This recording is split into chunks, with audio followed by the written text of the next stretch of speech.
గారికి మరియు నా తోటి ఉపాధ్యాయులందరికీ కూడా నా నమస్కారాలు. విద్యార్థులందరికీ ఆశీస్సులు. ఆదినారాయణమ్మ గారి మేడం గారి పదవీ విరమణ శుభాకాంక్షలు మేడం గారు మీకు. సో పొద్దున్న నుంచి హ్యాపీగా జరుపుకున్నాను, నాకేం మాటలు రావట్లేదు. నిజంగా మిమ్మల్ని మిస్ అవుతాం మేడం. అంటే రోజు స్టాఫ్ రూమ్లో చాలా ఆనందంగా హ్యాపీగా గడిపేవాళ్ళం. అంటే వర్క్ ఎంత ప్రెజర్గా ఉన్నా మేడం రెండు జోకులు వేసి హ్యాపీగా నవ్వించేది. అంటే మేడంకి మాకు చాలా ఏజ్ గ్యాప్ ఉంది, కానీ ఆ గ్యాప్ ఎక్కడ మాకు కనిపించేది కాదు. ఫ్రెండ్లీ నేచర్ అనమాట, స్నేహపూర్వకంగా ఉండేది.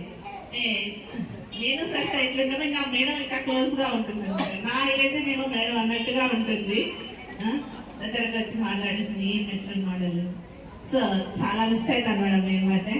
Thank you madam, thank you so much.